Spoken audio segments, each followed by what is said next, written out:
Quelle était l'intention de ce dictionnaire?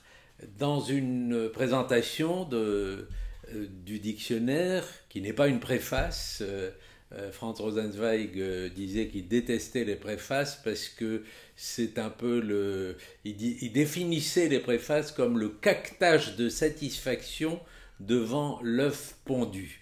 Alors je n'ai pas fait une préface, je n'ai pas caqueté, et d'ailleurs j'aurais eu du mal à revendiquer l'œuf pondu, puisque nous sommes une trentaine de contributeurs qui ont participé à cet ouvrage. L'idée est née il y a 2 ans, en 2014, et c'était une réunion, un congrès international sur la pensée de Franz Rosenzweig qui avait lieu à Francfort, et qui réunissait des chercheurs.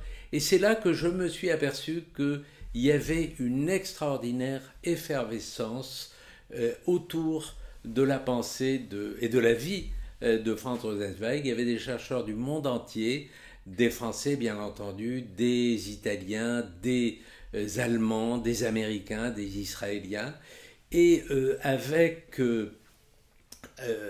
Jean-François Colosimo, avec Renaud Escande, avec Alexis Lacroix, nous avons eu tout de suite l'idée de le faire, de rendre hommage à ce grand intellectuel juif allemand, ce grand philosophe, de lui rendre hommage par le biais d'un dictionnaire, c'est-à-dire nous avons trouvé que la formule du dictionnaire était tout à fait adaptée, parce qu'elle permet une approche un peu polyphonique de l'œuvre de Rosenzweig, de multiplier les angles sur Rosenzweig, et alors bon, il y a des entrées sur la guerre, il y a des entrées sur la philosophie, des entrées sur la guerre avec Gérard Bensusan, des entrées sur la philosophie avec Guy Petit-Demange, avec Jean-Louis Schlegel, avec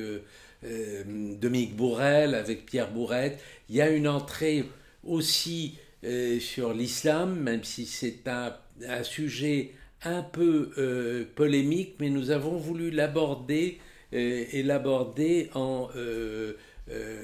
sans langue de bois, en montrant les catégories qu'a créé Rosenzweig pour penser la religion d'une manière générale. Cette question-là. L'apport de Rosenzweig, de cet intellectuel juif allemand, philosophe, qui a vécu avant-guerre, qui est né à Kassel, au centre de l'Allemagne, et qui a écrit l'essentiel de son œuvre sous forme d'abord de cartes postales qu'il envoyait, de cartes militaires qu'il envoyait du front. Il écrivait aussi à Fribourg en Brisgau, où il était pendant la guerre, et il se baladait de café en café, et les gens murmuraient sur ce jeune homme qui était un peu hâve, un peu fluet, et on disait, et il écrit un livre sur la guerre. Et effectivement, c'est un livre sur la guerre, que l'Étoile de la Rédemption, qui est son chef-d'œuvre. C'est un livre sur la guerre, sur la découverte de l'unicité de l'individu, de la protestation de l'individu contre le scandale de la mort, contre la vision hegelienne. C'est une protestation de quelqu'un qui s'inscrit contre toutes les formes de totalité. Et c'est là, je crois, son apport essentiel. Son second apport, pour lequel j'ai été très sensible, c'est le fait que c'est un des premiers à avoir théorisé l'idée de la proximité entre judaïsme et christianisme. Il a été tenté d'abord par par une conversion au christianisme, comme beaucoup de ses cousins. C'était pour ses cousins une conversion souvent de commodité. Et pour lui, il y avait une forme de conviction. Mais avant de se convertir au christianisme, il a voulu faire une dernière visite, une visite d'adieu en quelque sorte au judaïsme. Et il a été dans une synagogue un jour de Kippour. Et ce mouvement d'aller vers le christianisme et de redécouvrir le judaïsme sur sa route fait que c'est un itinéraire très singulier, parce que ça va l'amener à considérer que judaïsme et christianisme œuvrent d'une certaine manière, pour reprendre ces mots, sont ouvriers également dans la vérité. Il n'y a pas de confusion entre judaïsme et christianisme. Il reste juif, c'est ce qu'il écrit à sa mère en sortant de cet office de Kippour qui va tellement le marquer. Il va dire: je reste juif, ça n'est plus nécessaire, ça n'est plus possible pour moi de me convertir, et donc ça n'est plus nécessaire. Et dans ce mouvement qui le fait revenir au judaïsme, il y a aussi cette idée qu'il a théorisée merveilleusement d'une intimité, d'une familiarité entre judaïsme et christianisme. Peut-être il y a une entrée sur Péguy qui a été assurée par Alexis Lacroix dans ce dictionnaire, et je trouve qu'il y a beaucoup de similitudes entre Péguy. J'aime beaucoup Péguy, et je trouve qu'avant Péguy, il y a